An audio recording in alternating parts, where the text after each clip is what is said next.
നമസ്കാരം. Hello. Good morning. Good morning. ചൂട് ബാധിച്ചിട്ടുണ്ടോ? ഞങ്ങള് ഉള്ളിലത്ര ചൂടില്ല. ഉള്ളിലത്ര ചൂടില്ല. പുറത്ത് നല്ല ചൂടാണ്, ഉള്ളിൽ തണുപ്പാണ്. UDF നല്ല മുന്നേറ്റം ഉള്ളത് കൊണ്ട് തണുപ്പാണ്. ഞങ്ങൾ രാവിലെ വന്നപ്പോഴേ മലപ്പുറത്ത് ഞങ്ങളിപ്പോ തങ്ങളുമായിട്ട് അവിടെ ചായ കുടിച്ചു. അപ്പൊ ഞങ്ങൾ നടക്കാനുണ്ടായിരുന്നു. നിങ്ങളെ കാണാൻ പോകുന്നത്. അതെ. എന്നിട്ട് ഞങ്ങള് ഇവിടെ കുറച്ച് രാഷ്ട്രീയ സംവാദമൊക്കെ നടത്തി. അപ്പോ ആളുകൾ പറയുന്നത് മാറണം എന്നൊരു കൂട്ടർ പറയുന്നു, മാറണ്ട എന്ന് മറ്റൊരു കൂട്ടർ പറയുന്നു. കാരണങ്ങൾ പലതാണ്. ഒരു ഇളനീരായാലോ? ഇപ്പൊ വെള്ളം കുടിച്ചു. തെരഞ്ഞെടുപ്പ് കുടിക്കില്ലല്ലോ. അതുകൊണ്ടല്ലേ ഞാൻ വേണ്ടെന്ന് പറഞ്ഞു. കുടിപ്പിക്കാൻ നോക്കണ്ട. ഉള്ളിൽ തണുപ്പാണ് എന്നാണ് പറഞ്ഞത് അല്ലേ? ആ തണുപ്പിനൊരു കാരണം ഉണ്ടാവുമല്ലോ. എന്താണ് ആ ഉള്ളിൽ ആ തണുപ്പിന്റെ കാര്യം? ഈ തെരഞ്ഞെടുപ്പ് ഇങ്ങനെ ചൂട് നിൽക്കുമ്പോഴും ഇവിടെ ഇങ്ങനെ നിൽക്കുന്നതുകൊണ്ടാണ്. കാരണം വെച്ചാൽ ഈ ഒരു പ്രദേശം എന്ന് പറയുമ്പോൾ കഴിഞ്ഞ തെരഞ്ഞെടുപ്പിലെ 100% 0 സീറ്റ് LDF കൊടുത്ത സ്ഥലമാണ് തദ്ദേശം. അപ്പോൾ ഇനിയിപ്പോൾ വരാൻ പോകുന്ന തെരഞ്ഞെടുപ്പിൽ UDF ആണ് എന്ന് ബോധ്യമായതുകൊണ്ടാണ് ആ തണുപ്പ്. മാത്രമല്ല ഈ മണ്ണിനൊരു പ്രത്യേകതയുണ്ട്. കുഞ്ഞാലിക്കുട്ടി സാഹിബ് ഈ മണ്ണിലേക്ക് മടങ്ങിയെത്തുകയാണ് കുറച്ച് നാളുകൾക്ക് ശേഷം. 1987 82 അന്ന് നഗരസഭയുടെ അധ്യക്ഷനാവുന്നത്. അന്ന് എത്ര വയസ്സെന്നറിയോ? അന്ന് ഇതിനേക്കാൾ സുന്ദരനായിരുന്നു. 27 വയസ്സേ ഉള്ളൂ അല്ലേ? 27 വയസ്സല്ലേ? 27 വയസ്സ്. യങ്ങസ്റ്റ് ചെയർമാനായിരുന്നു അന്ന് മലപ്പുറം നഗരസഭയുടെ. ചുള്ളനായിരുന്നു. മാത്രമല്ല അന്ന് വളരെ കാര്യപ്രാപ്തിയുടെ മലപ്പുറത്തിന്റെ ഒരു ഫേസ് മാറുന്നത് ആ ഘട്ടത്തിലാണ്. അതിനുശേഷം പിന്നീട് നഗരസഭയിൽ നിന്ന് നിയമസഭയിലേക്ക് പോകുന്നു. 2 തവണ അല്ലേ മലപ്പുറത്ത് തുടർച്ചയായിട്ട്? ഇവിടെ 2 തവണ മത്സരിച്ചിട്ടുണ്ട്. അതിനുശേഷം ഇപ്പൊ മലപ്പുറം ചോദിച്ചു വാങ്ങിച്ചാണ് വന്നതെന്നാണ് ഞാൻ മനസ്സിലാക്കുന്നത്. ശരിയല്ലേ? അല്ല, ചോദിച്ചത് ഇവരാണ്.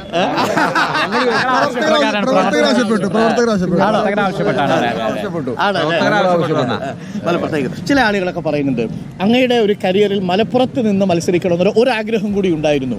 ഇത് ഒരുപക്ഷെ PK കുഞ്ഞാലിക്കുട്ടി മലപ്പുറത്തിന്റെ സുൽത്താനായിട്ട് മത്സരിക്കുന്ന മലപ്പുറത്തെ ഏറ്റവും പ്രധാനപ്പെട്ട ഒരു തെരഞ്ഞെടുപ്പായിരിക്കും എന്ന് പറയുന്നു. അങ്ങനെ എന്തെങ്കിലും ഉണ്ടോ? ഈ സാധാരണ നമ്മുടെ ഈ കളിക്കാനൊക്കെ വരുമ്പോഴേ കളിക്കാർ പറയുന്ന പോലെ ഈ ലോകകപ്പ് ലോകകപ്പായിരിക്കും. അതല്ല അതിപ്പോ നേരത്തെ പറഞ്ഞല്ലോ, കുറച്ച് മുമ്പ് യങ്ങായപ്പോഴുള്ള ചിത്രം എപ്പോഴും അങ്ങനെ ആയിരിക്കണം എന്ന് നമുക്ക് ആഗ്രഹം ഉണ്ടാവും. അത് നടക്കൂലല്ലോ, ഒരാൾക്കൊന്നും നടക്കൂല. അപ്പൊ അതുകൊണ്ട് തുടങ്ങിയോടത്താണ് ഇപ്പൊ എത്തിയിരിക്കുന്നത്. അതൊരു നല്ല കാര്യമാണ് എന്ന് തോന്നുന്നുണ്ട്. കാരണം വെച്ചാൽ നമ്മൾ ആരംഭിച്ചത് ഇവിടെ അല്ലേ, ഒരു കേരളത്തിലെ ഏറ്റവും യങ്ങായ ചെറുപ്പക്കാരനായ പ്രായത്തിൽ കുറഞ്ഞ മുനിസിപ്പൽ ചെയർമാനായി തുടങ്ങി. ഇപ്പോ പതിറ്റാണ്ടുകൾക്ക് ശേഷം മലപ്പുറത്ത് വീണ്ടും എത്തി. ഇപ്പോഴും ഇതേ രൂപത്തിൽ പ്രവർത്തിക്കാൻ കഴിയുന്നു എന്ന് പറഞ്ഞത് ഒരു ദൈവാനുഗ്രഹമല്ലേ? അതിന്റെ ഒരു സന്തോഷമുണ്ട്. അത് വളരെ പ്രധാനപ്പെട്ട കാര്യമാണ്. ഒരുപാട് പൊളിറ്റിക്കലായിട്ടുള്ള വാർത്തകൾ നിൽക്കുന്ന ഒരു സമയം കൂടിയാണ്. ഞാൻ 2 കാര്യങ്ങൾ ചോദിക്കുന്നു. പൊളിറ്റിക്കലായിട്ടുള്ള ഒരു ചോദ്യം. ഒന്നിപ്പോൾ ഈ ഡീൽ ആരോപണം ശക്തമാക്കി വരുന്നുണ്ട്. അപ്പോൾ തെരഞ്ഞെടുപ്പിന് തൊട്ടു മുമ്പ് ഈ ഡീൽ ആരോപണം ശക്തമാക്കുന്നത് മൈനോറിറ്റി വോട്ടുകൾ കണ്ണുവെച്ചുകൊണ്ടുള്ള നീക്കമാണെന്നാണ് ഭരണപക്ഷം പറയുന്നത്. അത് എങ്ങനെയാണ് നിങ്ങൾ പ്രതിരോധിക്കുക? ഡീൽ ആരോപണമില്ല. ഡീൽ ഇപ്പോൾ ചർച്ച ചെയ്ത് യാഥാർത്ഥ്യമായി വന്നിരിക്കുകയാണ്, പ്രകടമായി വന്നിരിക്കുകയാണ്. പാലക്കാട്ട് നോക്കിയാൽ മനസ്സിലാവും. അതുപോലെ തന്നെ മറ്റു പല സീറ്റുകളിലും നോക്കിയാൽ വളരെ പ്രകടമാണ്. തിരുവനന്തപുരത്ത് നോക്കിയാൽ വളരെ പ്രകടമാണ്. ഈ ഇടതുപക്ഷം ഒരു കാര്യമായ സ്ഥാനാർത്ഥിയെ നിർത്തേണ്ട സ്ഥലത്തൊക്കെ പേരിനൊരു സ്ഥാനാർത്ഥിയെ നിർത്തിക്കൊടുത്താൽ അതിൻ്റെ അർത്ഥം എന്താ? അത് ഡീൽ തന്നെയാണ്. അത് ഡീൽ എന്ന് പറഞ്ഞാൽ അവർ വിചാരിച്ചത് അപ്രധാന സ്ഥാനാർത്ഥികളെ നിർത്തിയാൽ, അല്ലെങ്കിൽ സാധാരണഗതിയിൽ അവർ നിർത്തുമായിരുന്ന കൺവെൻഷണൽ രീതി ഒഴിവാക്കി BJPയും UDFും മത്സരിക്കുന്ന സ്ഥലത്ത് മൈനോറിറ്റി വോട്ട് ലക്ഷ്യം വെച്ച് ഒരു സ്ഥാനാർത്ഥിയെ ഇടതുപക്ഷം നിർത്തിയാൽ, പാലക്കാട് ഫോർ എക്സാമ്പിൾ നിർത്തിയാൽ, അത് അവർ UDFിൻ്റെ വോട്ട് ഭിന്നിപ്പിക്കാം. അങ്ങനെ എന്താ പറയുക, BJP ജയിച്ചോട്ടെ, അവിടെ ഏതാനും സീറ്റുകൾ BJP ജയിച്ചോട്ടെ. പിന്നെ അതിന്റെ ഗുണം ഇനി എവിടെയൊക്കെയാണ് അവർ പ്രോമിസ് ചെയ്തിരിക്കുന്നത്. തദ്ദേശ വോട്ടിലൊരു 6000 വോട്ടിന്റെ വ്യത്യാസമേ UDFും LDFും തമ്മിൽ പാലക്കാടുള്ളൂ. അപ്പോൾ LDF അവിടെ വിജയിച്ച് കയറാമെന്നൊരു ആത്മവിശ്വാസത്തോടു കൂടിയാണ് നിർത്തിയതെങ്കിലോ റസാക്കിനെ? എന്തിനാ തദ്ദേശത്തിലേക്ക് പോകുന്നത്? ഇപ്പൊ അടുത്ത് നടന്ന അസംബ്ലി തെരഞ്ഞെടുപ്പിനല്ലേ പാലക്കാട്ട് 18000 വോട്ട് ഞങ്ങൾക്കുണ്ട്. അവിടെ LDF 3ാം സ്ഥാനത്താണ്. മൂന്നാം സ്ഥാനത്തുള്ള പാർട്ടി അവിടെ ഇപ്പോൾ നിർത്തിയിരിക്കുന്ന സ്ഥാനാർത്ഥി ഒരു സ്വതന്ത്രൻ, അവിടെ വ്യാപാര വ്യവസായ രംഗത്തൊക്കെ ഉള്ള ആള്. അപ്പോൾ UDF വോട്ട് പിടിച്ച BJP അങ്ങ് ജയിച്ചു പോയിക്കോട്ടെ എന്ന് വിചാരിച്ച് നിർത്തിയതാണെന്ന് ആരോപണമല്ല, കണ്ട എല്ലാവർക്കും മനസ്സിലാവും. അതാ പ്രകടമായി ചെയ്യരുതായിരുന്നു. അവർ മറുപടി പറയുന്നത് മലമ്പുഴയിൽ നോക്കൂ, തിരിച്ചൊരു ഡീലല്ലേ ഉള്ളത് എന്നാണ്. അത് പറഞ്ഞുണ്ടാക്കാൻ നോക്കിയിട്ട് കാര്യമില്ല. മലമ്പുഴയിൽ എന്താ, മലമ്പുഴയിൽ VS അച്യുതാനന്ദന്റെ കൂടെയുള്ള ഒരാള് അവരിൽ നിന്ന് പിന്നെ പുറത്തു വന്ന സ്ഥാനാർത്ഥിയായിരിക്കില്ല. അവിടെ എന്ത് ഡീലാ? അവിടെ CPM-നെ സംബന്ധിച്ചിടത്തോളം ഏറ്റവും ഷോക്കല്ലേ അത്. അവിടെ CPM-ന്റെ റബൽ സ്ഥാനാർത്ഥിയല്ലേ വന്നിരിക്കുന്നത്, അതെങ്ങനെ ഡീലാവുന്നത്? ഇന്നലെ മുഖ്യമന്ത്രി അതിനെ കൗണ്ടർ ചെയ്യാൻ വേണ്ടിയിട്ട് ഒരു ചിത്രം പുറത്തുവിട്ടു. ആ ചിത്രം ഏറെ നാളായിട്ട് പ്രചരിക്കുന്ന ചിത്രമാണ്. 2006 VD സതീശൻ പറവൂരിലെ മനക്കൽപ്പടിയിലെ സ്കൂളിൽ പങ്കെടുക്കുന്ന ഒരു ചിത്രമാണ്. യഥാർത്ഥത്തിൽ ആ ചിത്രം പ്രതിരോധത്തിലാക്കുന്നുണ്ടോ പ്രതിപക്ഷത്തെ? ആ ചിത്രം പുറത്ത് വിട്ടത് തന്നെ അവരുടെ പരിതാപകരമായ അവസ്ഥയാണ് വ്യക്തമാക്കുന്നത്.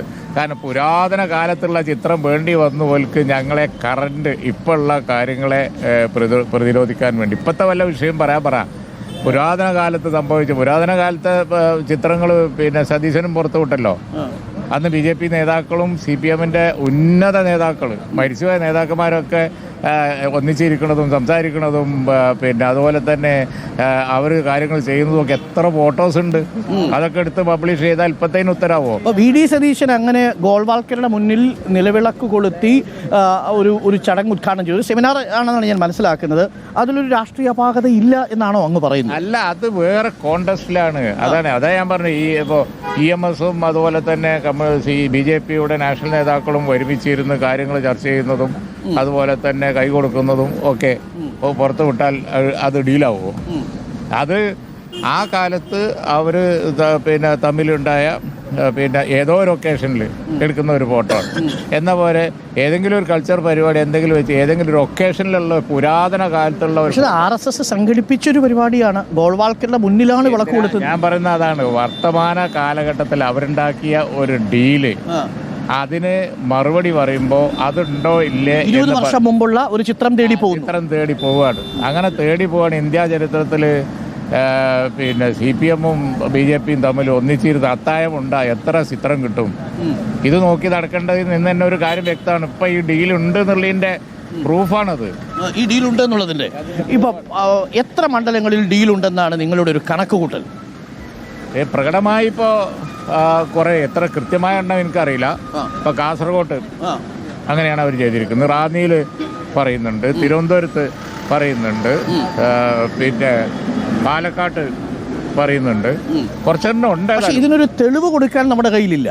തെളിവ് പാലക്കാട് അല്ല, സ്ഥാനാർത്ഥിയെ ഉണ്ട് എന്നുള്ളതല്ലാതെ അതിൽ ഏതെങ്കിലും ചർച്ചകൾ നടത്തിയതായിട്ടോ? ഒരിക്കലും പാലക്കാട് കോൺസ്റ്റിറ്റ്യുൻസിയിലോ കാസർഗോഡ് കോൺസ്റ്റിറ്റ്യുൻസിയിലോ എന്നും ഈ തരത്തിലുള്ള ഒരു സ്ഥാനാർത്ഥി നിർണയം ഡീലില്ലെങ്കിൽ വരൂല. മുമ്പ് വന്നിട്ടില്ലല്ലോ. സ്ഥാനാർത്ഥിയെ നിർത്തിയത് അവിടുത്തെ മൈനോറിറ്റി വോട്ടുകൾ ഭിന്നിപ്പിച്ച്. അതായത് പാലക്കാട് ഇപ്പോൾ ഒരു വ്യാപാരിയെ കൊണ്ടുവന്ന് സാധാരണഗതിയിൽ UDF-ന് കിട്ടാൻ സാധ്യതയുള്ള വോട്ടുകൾ ഭിന്നിപ്പിച്ചാൽ BJP ജയിച്ചോട്ടെ എന്നുള്ള നിലക്കാണ് അത് ചെയ്തിരിക്കുന്നത് എന്നുള്ളത് പാലക്കാട് അങ്ങാടി പോയിട്ട് ഏത് കുട്ടിയോട് ചോദിച്ചാലും പറയും. പിന്നെ എന്തിനാ നമ്മളത് ഇത്ര വിശകലനം ചെയ്യേണ്ട കാര്യം? രാഹുൽ ഗാന്ധിക്കെതിരെ ഇന്നലെ നടത്തിയ പരാമർശം അത് ഇപ്പോൾ വലിയ ചർച്ചയായിട്ട് മാറുന്നുണ്ട്. രാഹുൽ ഗാന്ധിക്കെതിരെ അങ്ങനെ ഒരു പരാമർശം നടത്താൻ പാടില്ലായിരുന്നു. പ്രാദേശിക നേതാവിൻ്റെ യോഗ്യത പോലും ഇല്ലാത്തയാളാണ് രാഹുൽ ഗാന്ധി എന്നാണ്. ഇന്ത്യയിലെ പ്രതിപക്ഷ നേതാവാണ്. കേരളത്തിന് പുറത്താണെങ്കിൽ ഇന്ത്യ മുന്നണിയുടെ നേതാവാണ്. എന്തായാലും CPM-ന്റെ നേതാക്കന്മാർ അത് പറയാൻ പാടില്ല. ബഹുമാനപ്പെട്ട മുഖ്യമന്ത്രി അങ്ങനെ പറയുമ്പോൾ വാസ്തവത്തിൽ അവർ ഒരു നന്ദി കേട് കൂടിയാണ് കാണിക്കുന്നത്. കാരണം എന്താ വെച്ചാൽ ബംഗാളിൽ എന്തെങ്കിലും ഒരു സീറ്റിൽ ജയിക്കണമെങ്കിൽ അവർക്ക് കോൺഗ്രസിന് സഹായം വേണം. തമിഴ്നാട്ടിലും വേണം. ബൈ ആണ് അവിടെ. അത് മാത്രമല്ല ഇന്ത്യ രാജ്യത്ത് CPM-ന് ഒരു പ്രസൻസ് വേണം എങ്കിൽ ഇന്ത്യ മുന്നണിയിൽ വന്നിരിക്കണം. അത് രാഹുൽ ഗാന്ധി അധ്യക്ഷം വഹിക്കുന്ന ഇടമാണ്. ആ രാഹുൽ ഗാന്ധിക്ക് ഇപ്പോൾ അംഗീകൃത പ്രതിപക്ഷ നേതാവായി മാറാൻ കഴിഞ്ഞു. പ്രധാനമന്ത്രിയാകാൻ കഴിഞ്ഞില്ല, ശരിയാ. അതിന് ഇനിയും സമയമെടുക്കും. ഓക്കെ, ഇപ്പോൾ ഒരുപാട് സമുദായ നേതാക്കളുമായിട്ട് ചർച്ചകൾ നടത്തുന്നു, അവസാനവട്ട ചർച്ചകൾ നടത്തുന്നു. അങ്ങടക്കം തിരുവമ്പാടി ബിഷപ്പിനെ കാണാൻ പോയി എന്നാണ് ഞാൻ മനസ്സിലാക്കുന്നത്. ഒരുപാട് പേര് പോകുന്നു. ഇന്നലെ AP വിഭാഗത്തെ കാണാൻ വേണ്ടിയിട്ട് പ്രതിപക്ഷ നേതാവ് പോയി. അപ്പോൾ അവസാനവട്ട സമുദായ വോട്ടുകൾ ഉറപ്പിക്കുക എന്നതാണോ സന്ദർശനത്തിന്റെ ലക്ഷ്യം? ഇല്ല, അതൊക്കെ കേരളത്തിൽ പതിവുള്ള കാര്യമാണ്. എന്നെ സംബന്ധിച്ചിടത്തോളമാണ് ഞാൻ താമരശ്ശേരിയിൽ മാത്രമല്ല പിന്നെ ബിഷപ്പിനെ കാണാൻ പോയത്. ഈ കേരളത്തിലെ എല്ലാ അഭിയന്തരായ ബിഷപ്പ്മാരെയും മത മേലധ്യക്ഷന്മാരും ഒക്കെ കഴിഞ്ഞ കാലങ്ങളിലൊക്കെ ഉള്ള തെരഞ്ഞെടുപ്പ് കാലത്ത് ഞാൻ കാണാറുണ്ട്, സംസാരിക്കാറുണ്ട്, അവരുടെ പ്രശ്നങ്ങൾ കേൾക്കാറുണ്ട്. എനിക്കറിയാം അവിടെ ഇടതുപക്ഷ നേതാക്കന്മാരും വരാറുണ്ട്. കാരണം അവരവരുടെ വിഷയം എല്ലാ മുന്നണികളോടും പറയേണ്ടിയിരിക്കും. അത് അവരുടെ ഫീൽഡാണ്. പക്ഷേ പോയി കാണാറുണ്ട്, സംസാരിക്കാറുണ്ട്, അവർ പ്രയോറിറ്റി കൊടുക്കുന്ന വിഷയങ്ങൾ എന്തൊക്കെയാണ് എന്ന് അന്വേഷിക്കാറുണ്ട്. അത് എൻ്റെ ഡ്യൂട്ടിയല്ലേ. ഈ രാഹുൽ ഗാന്ധി റാലിയിൽ പറഞ്ഞൊരു കാര്യം, ഈ ബാക്കി എല്ലാ സംസ്ഥാനങ്ങളിലും പ്രതിപക്ഷത്തെ മുഖ്യമന്ത്രിമാർക്കെതിരെ ED ആണെങ്കിലും കേന്ദ്ര അന്വേഷണ ഏജൻസിയും വേട്ടയാടുന്നു. പക്ഷേ മുഖ്യമന്ത്രിയുടെ കാര്യത്തിൽ അങ്ങനെയൊന്നും സംഭവിക്കുന്നില്ല. എനിക്കറിയാം അങ്ങേക്ക് പിണറായി വിജയനുമായിട്ട് വളരെ നല്ല വ്യക്തിപരമായിട്ടുള്ള ബന്ധമുണ്ട്. വ്യക്തിപരമായിട്ടുള്ള ഒരു ആരോപണവും അങ്ങ് പിണറായി വിജയനെതിരെ ഇന്നേ വരെ ഉന്നയിച്ചിട്ടുമില്ല, വ്യക്തിപരമായ ഏതെങ്കിലും തരത്തിൽ മോശപ്പെടുത്തുന്നത്. പക്ഷെ അങ്ങനെ പറയേണ്ടിയിരുന്നോ രാഹുൽ ഗാന്ധി? അതൊരു പ്രധാന ചോദ്യമല്ലേ. ഇപ്പോൾ ഏത് കേസിലാണ് പിണറായി വിജയനെ ED ചോദ്യം ചെയ്യേണ്ടിയിരുന്നത്? ED ചോദ്യം ചെയ്യണമായിരുന്നു എന്നൊരു അഭിപ്രായം അങ്ങേക്കുണ്ടോ പിണറായി? അല്ല, ഞാൻ പറയുന്നത് ഞാൻ സാധാരണഗതിയിൽ ഉത്തരം പറയാൻ സാധ്യതയില്ല എന്നുള്ള ചോദ്യം പിന്നെ എന്നോട് ചോദിച്ചിട്ട് വല്ല കാര്യമുണ്ടോ? ചില സബ്ജക്റ്റുകൾ, ചില രീതികൾ, അതൊക്കെ എൻ്റെതായ ചില പ്രത്യേകതകളുണ്ട്. വ്യക്തിപരമായി ഒന്നും പറയാറില്ല എന്ന് അങ്ങനെ പറഞ്ഞു. പിന്നെ അങ്ങനെ വിട്ടേക്ക്. ഇപ്പം അതാണല്ലത്. ശരിക്കും അല്ല, അതാണ് അങ്ങനെ ഒരു ആരോപണം ലീഗിന്റെ ഭാഗത്ത് നിന്ന് വന്നതായിട്ട് ഞാൻ കേട്ടിട്ടില്ല. പക്ഷേ എന്നാൽ മറുഭാഗത്തു നിന്ന് വരുന്നു. അല്ല, കോൺഗ്രസ് പറയുന്നത് കോൺഗ്രസ് പറയട്ടെ, ലീഗ് പറയുന്നത് ലീഗ് പറയട്ടെ. വ്യക്തിപരമായ ആരോപണം ഉന്നയിക്കാനില്ല. കോൺഗ്രസിന് കോൺഗ്രസിന്റെ ശൈലി, ലീഗിന് ലീഗിന്റെ വ്യക്തിപരമായ ആരോപണം ഉന്നയിക്കാനില്ല. പക്ഷേ ഞാൻ പറയുന്നത് എന്താണെന്ന് വെച്ചാൽ, വ്യക്തിപരമായ ഒരാളെ ഒന്നും പറയില്ല എന്നൊക്കെ പറഞ്ഞാൽ ലീഗിൽ പിന്നെ അല്പം ഷാർപ്പായിട്ട് പറയുന്നവരൊക്കെ ഉണ്ട്. നമ്മളത് തൽക്കാലം എനിക്ക് പരിമിതപ്പെടുത്തുക. എൻ്റെ രീതി അങ്ങനെയാണ്. അത് ഞാൻ അങ്ങനെ എല്ലായിടത്തും നിയമസഭയിൽ എല്ലായിടത്തും പറഞ്ഞിട്ടുമുണ്ട്. എഴുതി കൊടുത്ത് ഒരാരോപണം ഉന്നയിക്കാൻ എന്നോട് പറഞ്ഞാൽ ഞാൻ ചെയ്യാറില്ല. കാരണം അതിന് വേറെ ആളുകളുണ്ടല്ലോ എന്ന് പറഞ്ഞാൽ അത് എൻ്റെ ഒരു രീതിയാണ്. അത് എന്നിലൊതുക്കിയാൽ മതി. അതെന്താണ് ആ ഒരു നേതാക്കൾ തമ്മിലുള്ള ഒരു രസതന്ത്രത്തിന്റെ കാര്യം? പിന്നെ ഞാൻ മുനീർ സാഹിബിനോട് സംസാരിച്ചു. മുനീർ സാഹിബും പറഞ്ഞു എല്ലാ നേതാക്കളും, അതിപ്പം ഒരു പാർട്ടിയിൽ നിന്നല്ല, വ്യക്തിപരമായിട്ട് പാലിക്കേണ്ട ചില മിതത്വങ്ങളുണ്ടല്ലോ, എല്ലാവരും പാലിക്കേണ്ടതാണ്, അങ്ങോട്ടും ഇങ്ങോട്ടും ഒക്കെ.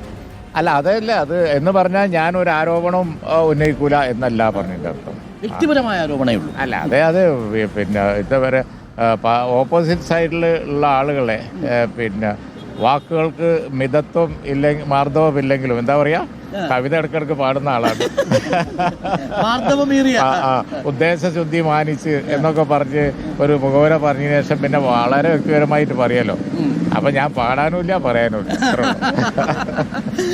അതാണ് PK കുഞ്ഞാലിക്കുട്ടിയുടെ ഒരു സ്റ്റൈൽ എന്ന് പറയുന്നത്. ഇക്കുറി 100 സീറ്റ് എന്നാണ് പറയുന്നത്. ഇനിയിപ്പോൾ ഒരു 12 ദിവസമേ ഉള്ളൂ. എന്താണ് മനസ്സിലുള്ളിലുള്ളത്? ഇനി എത്ര സീറ്റ് എന്നുള്ളത്? കാര്യം 100 എന്നുള്ളത് കുറച്ചുകൂടി വലിയൊരു കടന്ന സംഖ്യയായിപ്പോയോ? അല്ല, അത് പ്രതിപക്ഷ നേതാവ് വളരെ നോക്കിയിട്ടാണ് പറയുന്നത്. ഇതാണ് ഇതുകൊണ്ട് പ്രതിപക്ഷ നേതാവ് വളരെ നോക്കിയിട്ട് തന്നെയാണ് ഈ 100, അല്ലാതെ ഒരു എക്സാഗ്രേഷൻ അല്ല. ഞങ്ങൾ ഈ നിലമ്പൂർ ബൈ ഇലക്ഷൻ ഉണ്ടാകുമ്പോൾ ഇവിടുത്തെ ഭൂരിപക്ഷത്തെക്കുറിച്ച് അന്ന് ഞങ്ങൾ പറഞ്ഞിരുന്നു. അദ്ദേഹം പറഞ്ഞതും ഞാൻ അന്ന് പറഞ്ഞതും ഏകദേശം ഒരുപോലെയായിരുന്നു.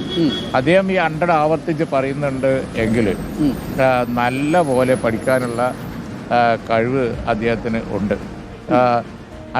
ഈ ഇലക്ഷൻ രംഗം ഓരോ day by day in favour of UDF ആകുകയാണ്. UDF അനുകൂലമായി മാറിക്കൊണ്ടിരിക്കുകയാണ്. അങ്ങനെ നേതാക്കൾ വരുന്നു.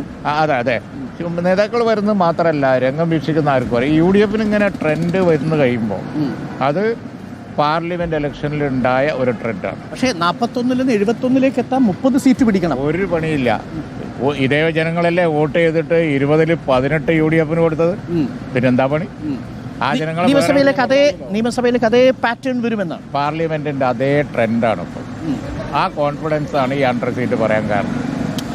ഞാൻ ഇന്നലെ മുനീർ സാഹിബിനെ കണ്ടിരുന്നു. മുനീർ സാഹിബുമായിട്ട് ഇന്നലെ ഞങ്ങൾ രാവിലെ കാപ്പി കുടിച്ചു. അപ്പോൾ മുനീർ സാഹിബ് അങ്ങയുടെ പേരെടുത്ത് പറഞ്ഞൊരു കാര്യം പറഞ്ഞത്, അങ്ങനെ മാത്രമല്ല മുനീർ സാഹിബിൻ്റെ ജീവിതത്തിൽ CH-ന്റെ മകൻ എന്നൊരു ടാഗ് ഉണ്ടായിട്ടും അദ്ദേഹം ഒടുവിൽ പാർട്ടി സഹായിക്കേണ്ടി വന്നു എന്നൊരു അല്പസങ്കടത്തോടു കൂടി അദ്ദേഹം പറഞ്ഞത്.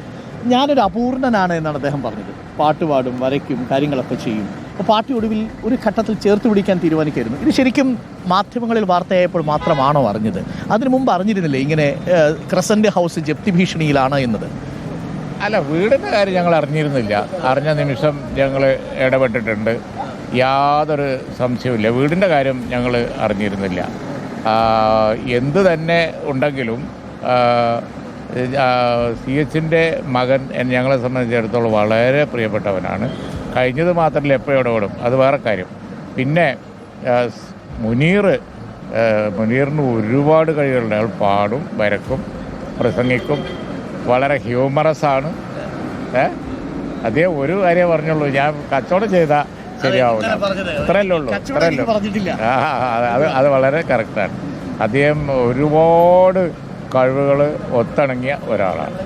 അത് CHൻ്റെ മകനെ ആ നിലയിൽ ഞങ്ങൾ ധാരാളം പാർട്ടി യൂട്ടിലൈസ് ചെയ്തിട്ടുണ്ട്. ഞങ്ങൾക്ക് നല്ല ബോധ്യമുണ്ട്. പാർട്ടിൻ്റെ ഏറ്റവും വലിയ അസറ്റാണ് മുനീർ. കേസിനെ ഞാൻ കണ്ടപ്പോൾ കേസ് പറഞ്ഞു മുഖ്യമന്ത്രി ആരാകണമെന്ന ചോദ്യത്തിന് ഒറ്റയടിക്കാണ് രമേശ് ചെന്നിത്തല എന്ന് പറഞ്ഞു കളഞ്ഞത്. തൊട്ടു പിന്നാലെ PJ കുര്യൻ പ്രസംഗത്തിൽ പറഞ്ഞു ഒരു സംശയം വേണ്ട, രമേശ് ചെന്നിത്തല മുഖ്യമന്ത്രിയാവും UDF അധികാരത്തിൽ വന്നാലും. ഞാനും ഒറ്റയടിക്ക് പറയാം, അതിലൊരു കുഴപ്പവും ഉണ്ടാവില്ല. അവരെല്ലാവരും കൂടി തിരഞ്ഞെടുക്കും. അവർ തിരഞ്ഞെടുക്കുന്ന ആളുകളെ ഞങ്ങൾ ജനാധിപത്യപരമായി ചർച്ച ചെയ്ത് after the election they will elect. അങ്ങനെ വരുമ്പോൾ പരിചയ സമ്പന്നതയും ഒക്കെ തന്നെയല്ലേ മാനദണ്ഡമാക്കേണ്ടത്? ആ സമയത്ത് അവർ ചർച്ച ചെയ്യുന്ന ആളുകൾ ഈ കാര്യം നോക്കിക്കോളും. ഈ സ്ഥാനാർത്ഥി നിർണയത്തിലെ കുറച്ച് പാകപ്പിഴകൾ എന്തെങ്കിലും ഉള്ളതായിട്ട് തോന്നുന്നു. ഞാൻ ലീഗിനെ കുറിച്ചല്ല പറഞ്ഞത്. ലീഗിൻ്റെ ഇതൊരു പെർഫെക്റ്റ് സ്ഥാനാർത്ഥി പട്ടികയാണെന്ന് പുറത്തുള്ളൊരു വിശേഷണമുണ്ട്. പക്ഷേ കോൺഗ്രസിൻ്റെ സ്ഥാനാർത്ഥി പട്ടിക ലീഗ് പ്രഖ്യാപിച്ചതുപോലെ കുറച്ചുകൂടി വേഗത്തിൽ ആകണമായിരുന്നു ഒരു അഭിപ്രായമുണ്ട്. കാര്യം ഇപ്പോൾ കുറച്ച് ദിവസമേ തെരഞ്ഞെടുപ്പിന് കിട്ടിയുള്ളൂ പ്രചരണത്തിന്. ഇല്ല, ഞാൻ വിചാരിക്കുന്നത് അവരിപ്പോൾ ചെയ്തത് വളരെ കറക്റ്റാണെന്നുള്ളതാണ്. അതുകൊണ്ടല്ലേ അവർക്ക് പിന്നെ ഇപ്പോൾ കോൺഗ്രസ്സിൽ വലിയ ബോംബ് പൊട്ടുമെന്ന് പറഞ്ഞിട്ട് പൊട്ടാതിരുന്നത്. പൊട്ടിയല്ല, ബോംബ് ഇടതുപക്ഷത്തായി. അതല്ലേ വേഗം ചെയ്തിട്ട് അവർക്ക് എന്താ ഗുണമുണ്ടായത്? ആലപ്പുഴയിൽ സമുന്നതനായ നേതാവ്, പാലക്കാട്ട് സമുന്നതരായ നേതാക്കൾ, കണ്ണൂരിൽ എന്താ പറയേണ്ടത്, തട്ടകത്തിൽ റബലോട് റബല് എവിടെ ഇല്ലാത്തത്. അപ്പോൾ അതുകൊണ്ട് തന്നെ കോൺഗ്രസ്സിൽ പണ്ടുണ്ടായിരുന്ന എല്ലാ കുഴപ്പങ്ങളും ഇപ്പം അപ്പുറത്താണ്. കോൺഗ്രസ് വളരെ ഡിസിപ്ലിൻഡ് ആയി. ഒറ്റ ചോദ്യം കൂടി ചോദിച്ചാൽ തിരക്കുണ്ടെന്നറിയാം. അതായത് ഇപ്പം നമ്മുടെ ഇർഷാദ് ആ കായംകുളത്ത് പ്രതിഭ MLA കുറിച്ച് പറഞ്ഞൊരു വാചകം വലിയ ചർച്ചയായി. പാർട്ടി മാതൃകാപരമായ നടപടിയെടുത്തു. 12 മണിക്കൂറിനുള്ളിൽ പ്രാഥമിക അംഗത്വത്തിൽ നിന്ന് പുറത്താക്കി. പക്ഷേ ഈ മുതിർന്ന നേതാക്കൾ ഈ തെരഞ്ഞെടുപ്പ് സമയത്താണെങ്കിലും അല്ലെങ്കിലും വാക്കുകളിൽ ജാഗ്രത പുലർത്തേണ്ടതല്ലേ? അതാരാണെങ്കിലും ആരായാലും ജാഗ്രത പുലർത്തേണ്ടതാണ്. തെരഞ്ഞെടുപ്പ് രംഗത്ത് നമ്മളിങ്ങനെ ഇടയ്ക്കിടയ്ക്ക് കാണുന്നുണ്ടല്ലോ ഓരോരോ പിന്നെ slip of tongue. Slip of tongue വന്നാൽ അത് വലിയ ആപത്താണ്. എറിയുന്ന കല്ലിനേക്കാൾ ആപത്താണ് പറയുന്ന വാക്ക്. അപ്പോൾ അതുകൊണ്ട് തന്നെ ആരായാലും ആപത്താണ്. ഇന്ന് ഇർഷാദ് സാധാരണഗതിയിൽ ഇങ്ങനെ പറയുന്ന ഒരാളല്ല. പക്ഷെ അദ്ദേഹത്തിന് അങ്ങനെ സംഭവിച്ചത് വളരെ മോശമാണ്. അതുകൊണ്ടാണ് ഇൻസ്റ്റൻ്റായിട്ട് അപ്പം തന്നെ ഞങ്ങൾ ആക്ഷൻ എടുത്തത്. അതിൽ യാതൊരു കോംപ്രമൈസും ഇല്ല. ആ വിഷയം അവിടെ അവസാനിപ്പിക്കുകയാണ് വേണ്ടത്. ഇനി അത് ചർച്ചയാക്കി കൊണ്ടുപോകുന്നത് അത് ഒരു മോശമാണ്. അത് നല്ലൊരു പ്രവണതയല്ല. കാരണം ഒരാൾക്കൊരു തെറ്റ് പറ്റിയ ആ തെറ്റിന് ശിക്ഷ കൊടുത്തു, അത് കൊടുക്കേണ്ട ആളുകൾ തന്നെ കൊടുത്തു. അത് അവിടെ അവസാനിപ്പിക്കണം. അതാണ് വേണ്ടത്. 2031 5 വർഷത്തേക്കാണ് ഇനി നിയമസഭ വരുന്നതെങ്കിൽ നമുക്കറിയില്ല വൺ ഇലക്ഷൻ വരാൻ സാധ്യതയുണ്ടോ എന്ന്. വീണ്ടും മലപ്പുറത്ത് നിന്ന് അങ്ങ് തന്നെ ജനപ്രതിനിധിയാവൂ? സാധ്യത വളരെ കുറവാണ്. എന്ന് വെച്ചാൽ ഈ ഇലക്ഷൻ അല്ല, അത് ഞാൻ അങ്ങനൊന്നും പറയുന്നില്ല, മനുഷ്യന്റെ കാര്യമില്ലേ. പക്ഷെ ഇനി സാധ്യത കുറവാണ്. കാരണം ഇനിയൊക്കെ തുടങ്ങിയെടുത്ത് നിയമസഭാ രാഷ്ട്രീയം അവസാനിപ്പിക്കുക എന്നുള്ളതാണോ? തുടങ്ങിയെടുത്ത് നിയമസഭാ രാഷ്ട്രീയം ആയുസ് ഉണ്ടെങ്കിൽ പാർട്ടിയിൽ മറ്റു കാര്യങ്ങൾ ചെയ്യേണ്ടതാണെന്നാണ് എൻ്റെ വ്യക്തിപരമായ അഭിപ്രായം. മത്സരിക്കാരൊന്നും പോരുത് എന്നാണ്. പക്ഷേ അത് ഞങ്ങൾ വീണ്ടും ആവശ്യപ്പെടും. അല്ലല്ല, വളരെ പ്രധാനപ്പെട്ട കാര്യമാണ് ഇത്. നോക്കൂ, 1987 മുതൽ തുടങ്ങിയതല്ലേ? എത്ര 4 പതിറ്റാണ്ട് നീണ്ട നിയമസഭാ തിരഞ്ഞെടുപ്പ് രാഷ്ട്രീയത്തിൽ നിന്ന് ഒരർത്ഥത്തിലുള്ള വിരമിക്കലാണ് പറയുന്നത്. പക്ഷെ പാർട്ടി സംഘടനാ പ്രവർത്തനത്തിലേക്ക് മടങ്ങും എന്നുള്ളതാണ്. ഞാനൊരു പ്രകൃതി നിയമം പറഞ്ഞു എന്നേ ഉള്ളൂ. മനുഷ്യനെ കൊണ്ട് കഴിയുന്നതിനെ പുറപ്പെടാവൂ. ബാക്കിയൊക്കെ തീരുമാനിക്കേണ്ടത് പാർട്ടി പാണക്കാട് തങ്ങളാണ്. Thank you. Okay, thank you. അപ്പോൾ ഓൾ ദി ബെസ്റ്റ്. ഗംഭീരമാവട്ടെ. അപ്പം മലപ്പുറം മണ്ഡലത്തിൽ ഏറ്റവും വലിയ ഭൂരിപക്ഷം ആയിരിക്കുമല്ലോ ലക്ഷ്യം? തീർച്ചയായും 50,000 മേലെ 1,00,000 മുകളിൽ. ഈ കുട്ടികളോട് പ്രാർത്ഥിക്കാൻ പറയാം. ഹലോ, എന്താ പേര്? ഇബ്രാഹിം. സാഹിബ് ജയിക്കൂലേ? ആ ജയിക്കോ? ജയിക്കും ആ ജയിക്കും. അതാ എല്ലാവർക്കും കുഞ്ഞാപ്പയാണ് ഇവിടെ കുഞ്ഞാപ്പയാണല്ലേ? ഓക്കെ, അപ്പോൾ thank you, all the best. Thank you. അപ്പോൾ പ്രിയപ്പെട്ട പ്രേക്ഷകർ, നമ്മുടെ റിപ്പോർട്ടർ ഇലക്ഷൻ എക്സ്പ്രസ് യാത്ര തുടരുകയാണ്. നമ്മൾ മലപ്പുറത്ത് നിന്നാണ് നമ്മുടെ യാത്ര. വളരെ പ്രധാനപ്പെട്ട വൈകാരികമായിട്ട് വിടവാങ്ങലായിപ്പോയി. പ്രകൃതി നിയമമാണ് എന്നൊക്കെ പറയുമ്പോഴും 2031 ഇനി ഇല്ല എന്ന് പറയുമ്പോൾ പി കെ കുഞ്ഞാലിക്കുട്ടിയുടെ പൊളിറ്റിക്കൽ ലൈഫിലെ അവസാനത്തെ നിയമസഭാ തെരഞ്ഞെടുപ്പ് എന്നുള്ളതാണ്. രാഷ്ട്രീയ ജീവിതത്തിൽ ഇനി സംഘടനാ ചുമതലകളിലേക്ക് മാറുന്നതാണ് താല്പര്യം എന്ന് അദ്ദേഹം പറയുന്നു. അത് വളരെ പ്രധാനപ്പെട്ട ഒരു കാര്യം കൂടിയാണ്.